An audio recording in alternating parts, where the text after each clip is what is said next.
Hello everybody, welcome back to the shop for this episode of how to build composite P-51 Mustang, baby. Okay guys, we're rolling. I have my frame all set up, got everything waxed, and we're going to start spraying them apart all on. Now you know, I've had decent luck just using a foam brush with part all. The thing is, the trick to that is not to get too much on your foam brush. A little bit of part all goes a long way. If you get a bunch in there, you'll end up with fish eyes and everything else, just like spraying.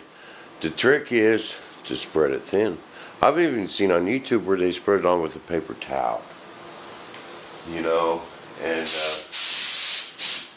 but I kind of like using my air gun. You know, Tom told me he still has a hard time with part all. You know, I don't know, I can easily make it look really, really good.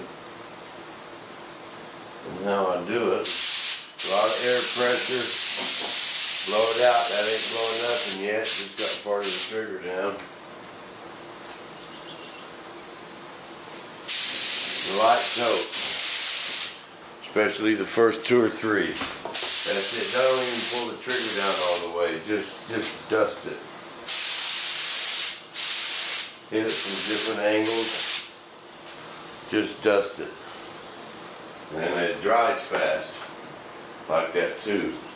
Rather than a heavy coat of fish eye, take a long time to dry. You know. Now we don't want to use no heat on our plastic plug. And you see around them gun ports and stuff where I glued them in there? Right around in here.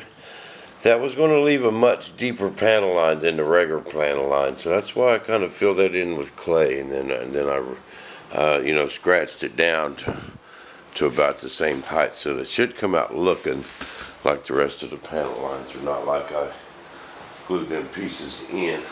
And I might have to sand up here a little bit where that clay is, but all that's covered up in the model inside the plane. I could sand it. You know, once I pull this plug or this mold off, anything that's indented is going to be sticking up, which means I could sand it pretty smooth. Then hit it with my little buffer and polish it up, and barely know I clayed that. But you watched our videos. Well, that's kind of the key I found with this part all. Your first 2 or 3 coats, dust it. You know, then say three dust coats, then spray it a little heavier. And making sure it dries in between. Even if it looks a little orange peely when you spray it, when it dries, man, it flattens out. So don't worry about trying to get it smooth. You know, when it's re-wet, when you spray another coat on it, kind of re-wets it down a little bit, and it all just lays flat. If you do it right, don't spray it too heavy. Well, I found that's the key to part all right there. Don't spray it too heavy. Listen to the good guy on your shoulder in white saying, "Stop!" Don't listen to this guy saying, "Go ahead and spray some more." It's alright, it's all good. No. But that's how I found this part all to work good. So I got this jigged up to where it ain't wobbling. And my mold won't see, because once I put this surface coat on there, I do not want that plug popping up. No, I glued it in. I ended up tack gluing it in there pretty good with this Fulham 560 canopy glue. It's kind of a rubbery glue. I can get in there and clean it out after I pop this part out. Well, that's why I really think on these here, I'm just going to leave these parts in the mold and glue the other one right on top of it. Just be careful gluing it. And we're going to try it that way. It stays nice and flat. I ain't got to worry about them coming out and so on. Then I got to do some major work to the fuselage. I think I'm just going to have to forwarding plane that up, you know, and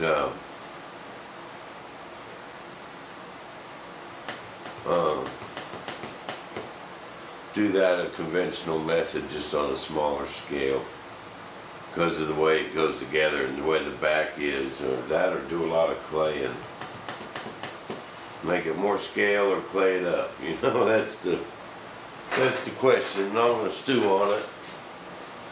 And I'd like to get these parts done today, and then I got to start on all these shit tomorrow on the paint job, and so slow down just a frickle. Instead of a quick dusting, just a semi-quick dusting. See, that's it, stop.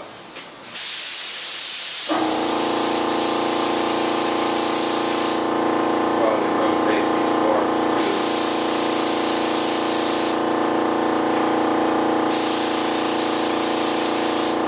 Stop. Don't even look. See, another trick too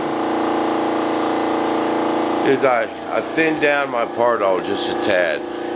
You know, when I put a cup of Pardol in there, I poured it full, about half full, because I don't like it all the way full, because when you lean it leaks, and then I put about a shot glass of water in with it, and that makes it flow out better, you know. And I got a lot of air pressure with very little stuff coming out.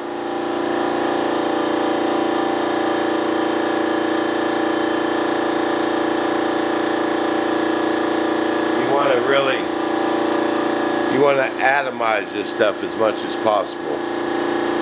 That's the water and the high air pressure. You want them droplets just as small as we can get them.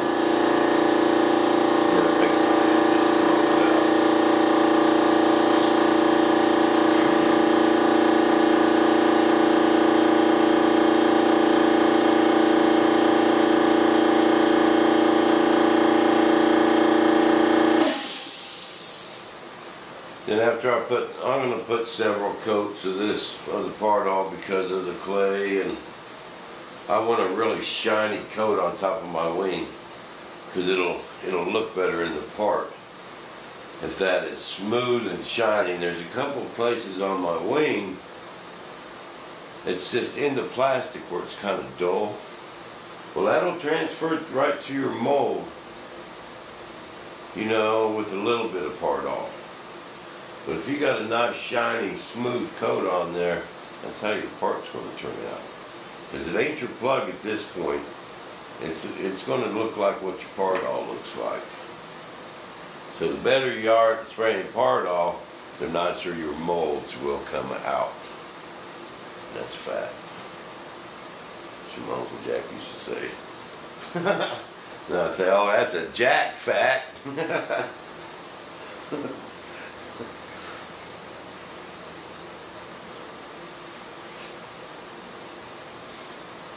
I'd kind of like to pre-paint these, but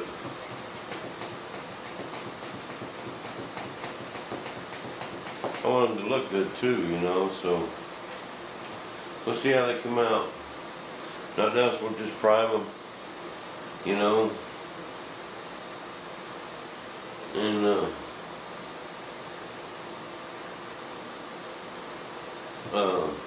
pre-prime the mold, you know, then just quick sand and spray coat of paint on it. Dress her up.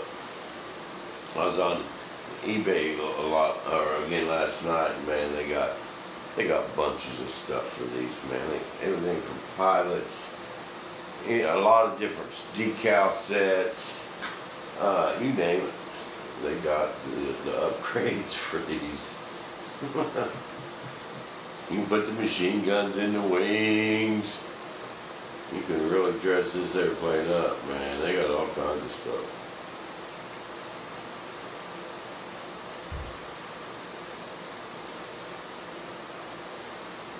But you really got to wait for this stuff to dry, too.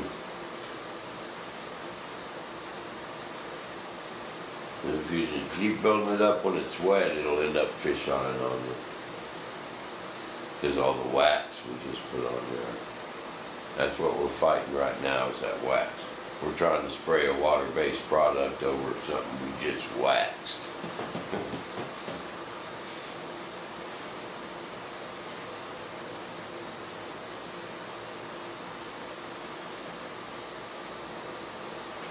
Shoot, you know, and I just leave that Pardol gun full of Pardol all the time. I don't clean it out. You know, I had to replace the last one after about 2 years. You know, so if I got to go spend $20 every 2 years and not have to clean that gun out, that's a plus, baby. That's time saved in my book. Plus, I don't waste Pardols, you know.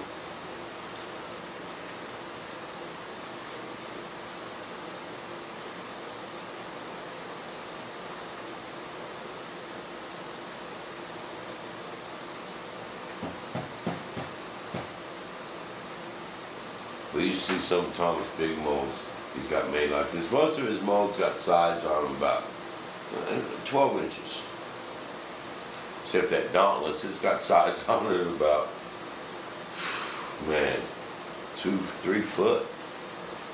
I know they had to go through 55 gallons of resin making that mold. He says he's got 200,000 in the plane. And can't afford to sell any because he'd have to sell them at so much. But I'm thinking of it like this: why not, if you can sell 10, at least you ain't $200,000 in the hole no more. You're only 100. If you sell 20 or 30, you know, you never know. I don't know. Sure is a cool plane though, man. It's really engineered well.